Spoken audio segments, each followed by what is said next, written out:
province. Nothing will stop his conquest, because without additional taxes, the butcher's administration is at end.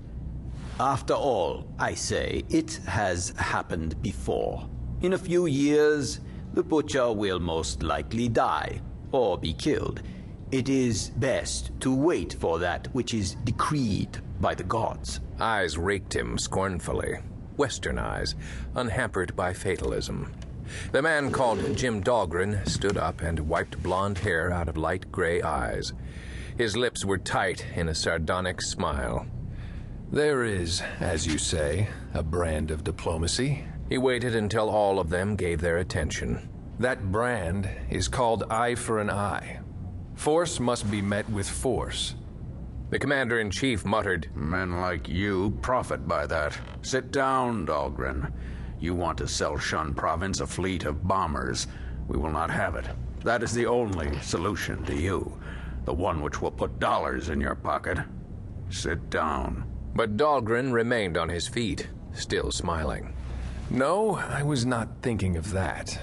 There is a man called Fen-Fen. Wind gone mad. You know him?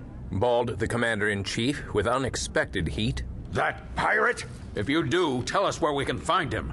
The United States will be only too glad to pay you for your trouble. Dahlgren shrugged, and his lean face was hard. Yes, I imagine that you would, all of you. In your hearts, you know what he wants, and you also want it. He stands for a unified China, a China without civil war, a China which can resist invasion from without and treason from within. You will not let others of us interfere with politics. We must sell only when a buyer comes to us. But Wind Gone Mad knows who should buy, and he sees that they come unhampered when they need defense. He has studied this country for years, and he knows better than you who have been here months. Dahlgren reached for his soft felt hat. I go now to find the one they call Wind Gone Mad. I forbid you to contact that man, bawled the commander-in-chief, but it was the official who spoke, and not the man. He watched Dahlgren go out and heard the staccato heel beats going down the corridor. The Italian's eyes went up to the smoke-clouded ceiling. Well, He remarked to the room at large. I, for one, am glad. This Fen-Fen, after all, has done things in the past.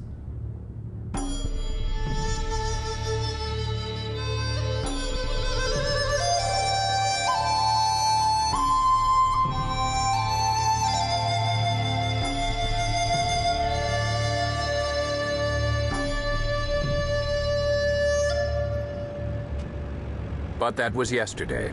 And today, the man called Wind Gone Mad lanced down toward the airways field, finding a reason to smile. Instead of anti-aircraft guns, Ty was using ancient 75s and a quantity of bluff. The square of yellow earth slid up over the motor cowl with appalling speed. The altimeter shot down to 500 feet before the pilot whipped his ship into a slashing side slip. Men in gray uniforms were running away from deserted machine guns, disappearing behind piles of sandbags. An officer stopped to empty his automatic at the charging slash of color. The pilot fish-tailed wildly and shot over the stiff windsock. The plane snapped suddenly into landing position. With a crunching slap, the ship was down. It was as if an electric current had been shut off. Men began to fumble for their lost caps. Gunners slouched back to their pieces. The officer calmly slid another clip into his gun and holstered it.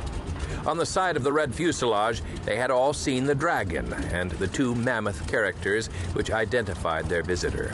They knew this man, and they also knew that he had little connection with the butcher. The pilot stood up in his narrow pit and stretched. But he did not remove the goggles which hid a quarter of his face, nor did he so much as unfasten the chin strap of the lurid helmet he wore. The officer, a white Russian, stopped and looked at the red dragon which spat fire above the pilot's eyes and then curled down around the ear pads. Assured of the man's identity, he came forward again. I am sorry, Fen-Fen. Had I but seen the dragon... Quite all right, interrupted the pilot. I wish an audience with Chen Wan immediately. Chen Wan is at your service, I'm sure. But perhaps it would be better for us to place your plane in a bomb-proof hangar. We are waiting an attack by the butcher.